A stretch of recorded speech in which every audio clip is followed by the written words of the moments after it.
But first to a very, very important sector, public sector in the state of ours. They're at the front line of law and order, and they do an amazing job under ever-increasing pressure. Of course, I'm talking about our police department. 6,000 people in total looking after the state 24 hours a day, 7 days a week. But guess what? They want more. Yes, they're on a recruitment drive. To tell us what they want more people for, we're joined by Acting Superintendent Rebecca Fulton, who's currently in charge of SAPOL's Police Academy.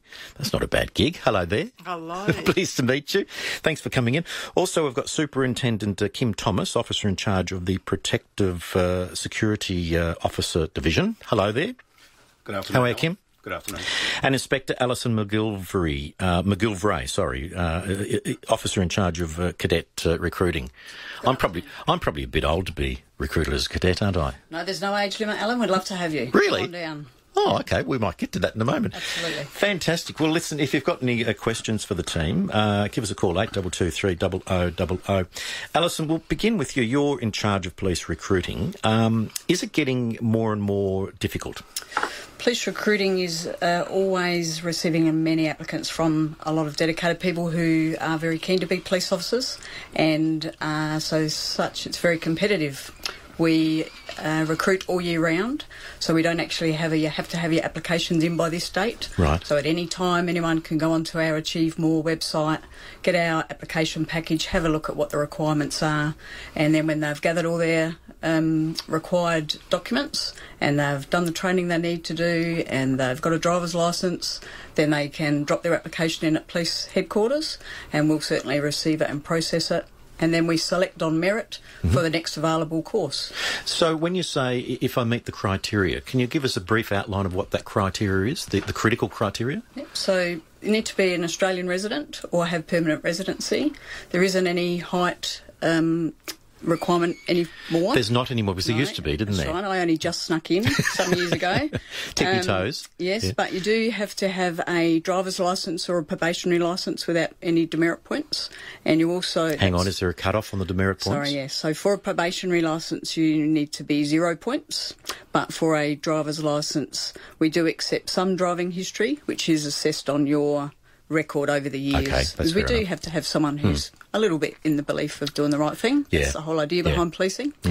And then there is an aptitude test that's done through TAFE, and then a psychometric testing and personality testing, which is done by us. And if you have a TAFE, an ATAR of 70 or above in the last 3 years, then that qualifies you. And...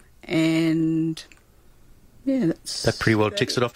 What's the average age of applicant you get?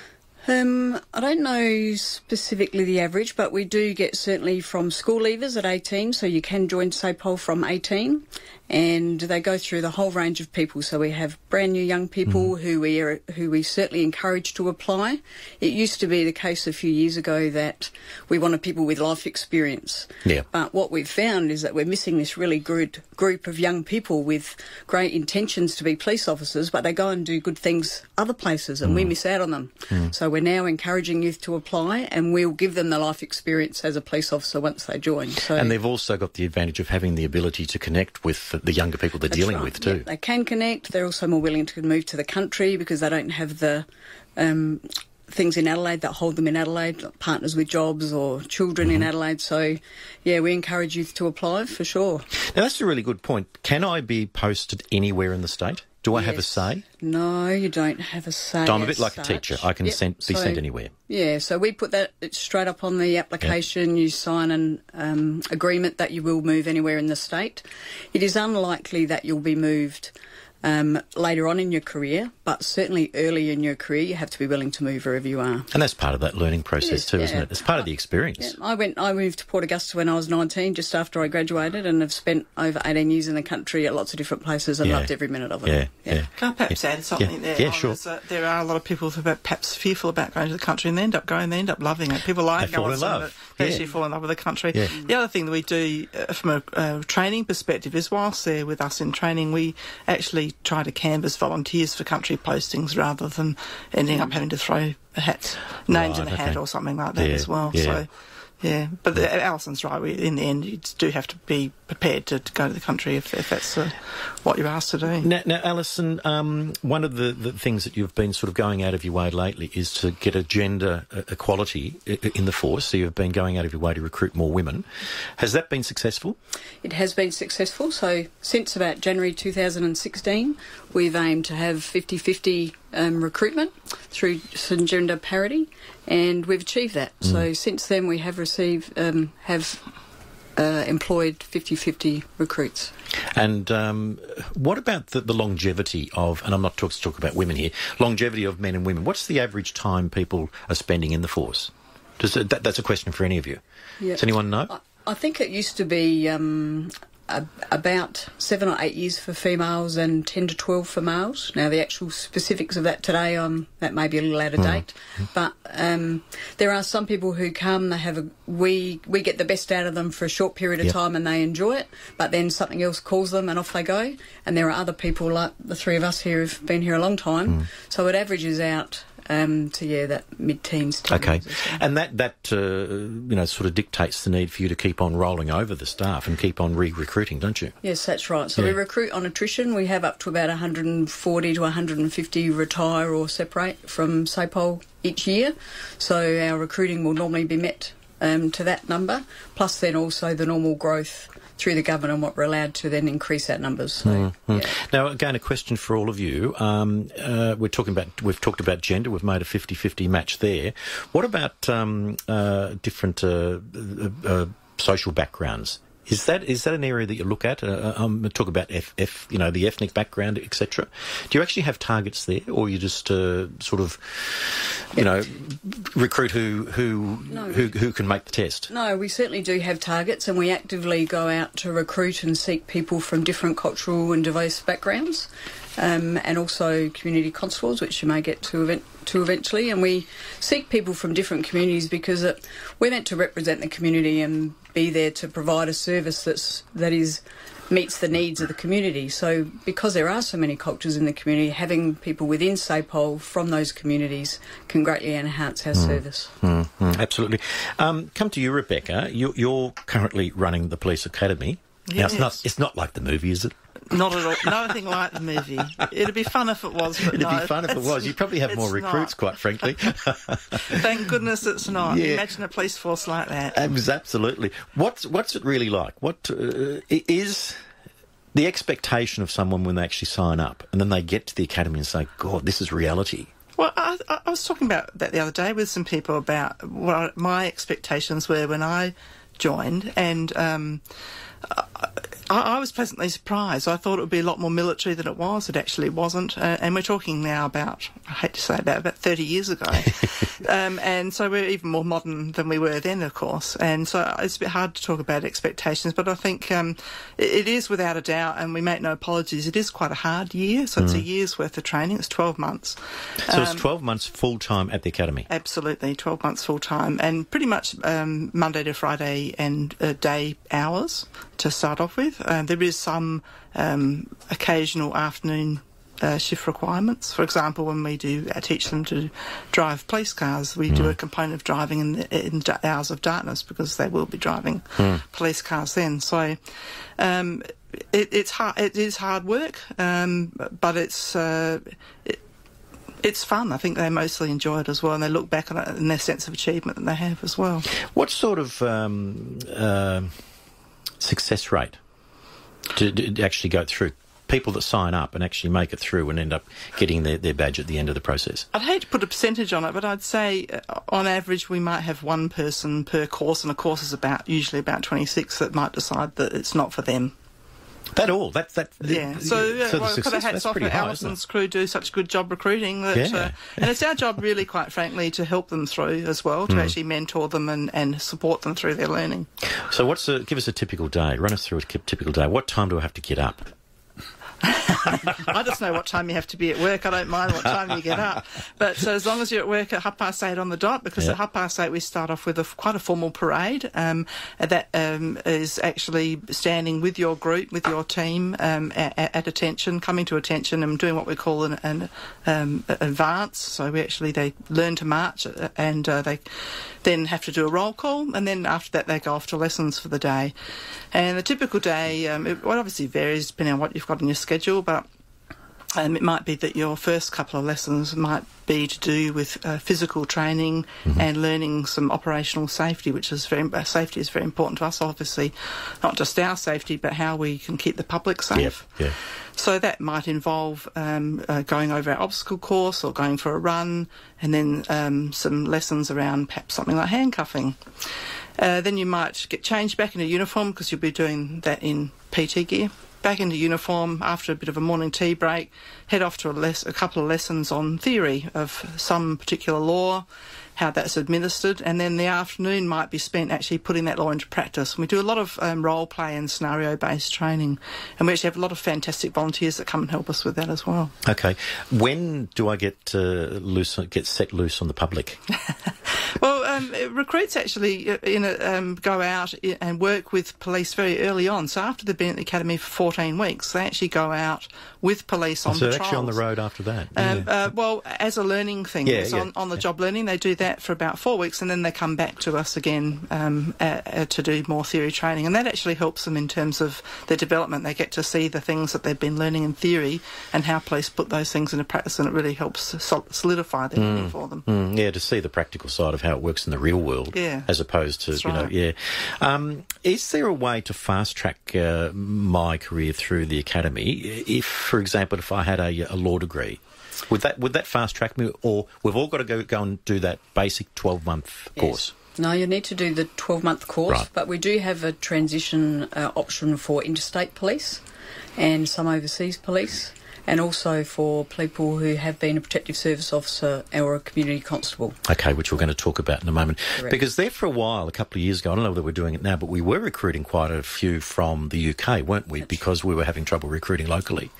Yeah, well, it's not that we were having trouble. We just wanted to boost numbers again, that diverse option. So, yes, we did have a UK recruiting drive, but we don't at the moment. We don't at the moment. So is that because you don't need it?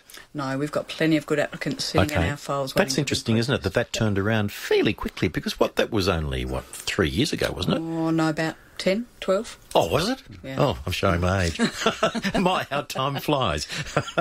Those people we recruited are inspectors and sergeants now. So. Oh, are they? All right. So we've got a salute to them. We're going to talk about the protective security officers. That is also another area that we can get into if we want to join SAPOL. We'll get to that in just a moment. In the meantime, if you've got any questions for the team that are here, give us a call, 8223 0000. And it's 10 minutes away from 2 o'clock. We're talking about recruitment to SAPOL at the moment. Lots of opportunities, and the figures, as we've just been discussing, are quite encouraging at the moment. They've got a full house, almost full house at the academy, which is great news. So there's plenty of people coming through. Quickly take a call, if we could, from Michelle at Morford Vale. G'day, Michelle. How are you? Hi, thank you. You've got a question for the team? Yes, my son is wanting to become a police officer, and as much as I'm nervous about it, I'm letting him go for it. I'm just wanting to know if there's a height restriction. Yes. Alison, I think Alison has some good news for you, Michelle. That's right. No, there isn't a height restriction. So it's a general medical and fitness test, but no height restriction. Okay, because he's 6'4" at the moment, and he's going to be 6'7". We love him. Because it's a bigger target. No, that's all right. He's got more that's not viable. He'll be fine. No, so it's one of those things. If he really wants to be a police officer, then that's his decision, and certainly, family play a big part in supporting or not supporting however it goes. But it is a career that is very positive, and there's a lot of opportunity for police that doesn't include danger. Yes, he's very, very much wanting to do it, and we would support him wholeheartedly in whatever he wanted to do. Michelle, why does he want to do it, out of curiosity? He just likes helping people. Right. He wants to look after people, and so he wants to keep the community safe, I guess. But he has wanted to do all these different things, and then he's like, Mum, I really, really want to do this. My father has said it would be amazing. He would be so proud of him. And I think he really looks up to the police as good, really good people. And it's a career, as they said. It's something that you can branch off into all different areas. I guess just being his mum, I'm just a little bit concerned about his safety. But if he wants to do it, and then I said, well, honey, you might be too tall. It might be that and there's nothing you can do about that. Right, Michelle, how old is your son? He's only 16. Okay, we have a recruitment seminar that's available, the date's available on our Achieve More website. If you get him to have a look at that website, and he can nominate for a recruiting seminar, and that'll give him an idea, even though he's only 16, it will give him an idea on what he needs to work towards and what the job involves. And then if he's still keen and that's what he'd like to do, then certainly from the age of 18 he can apply. And if he isn't successful the first time, then we ask people to go away to get the skills that they needed and then come back again. So certainly if he's keen, I'm a big believer in supporting our children, whatever is their dream is. So that would be my advice to him, would be to come and have a look at one of our seminars and see if it is exactly what he wants. Good on you, Michelle. Sounds like a big tick there. All right, let's speak to Superintendent Kim Thomas. Now, if you want to be in uniform and you want to be part of SAPOL, you don't have to necessarily be a fully fledged police officer. Have I got that wrong, Kim? If I'm a protective security officer, am I a fully fledged police officer? No, you're not, Alan. Although you do have certain authorities in certain places within the CBD, but can I just take a step back? Maintaining security over government assets is a really important job in maintaining community safety. And we have almost 130 protective security officers that perform a range of functions. We have a number within the CBD that work in static sites. They may be like the State Administration Centre and Parliament House. Government House is another one, isn't it? You often see the car parked outside Government House there. Yes, that's right. And then we have a large number that perform mobile patrols out in the suburbs. So they look after the assets of schools on a 24/7 basis. And we have a number of other people that perform supervisory functions. But importantly, we are recruiting now. We're looking for people that may be interested in us as a future employment career. Mm-hmm. And indeed, we're holding a seminar at Police Headquarters on the 26th of June, which is a Tuesday, at 7 p.m. So if you'd like to register your interest, demand is quite strong, but if you'd like to register your interest, I'd like to have people just direct their attentions to our website, which is www.achievemore.com.au. If they'd like to come along on the 26th of June. Achievemore, all one word, .com.au. That's right.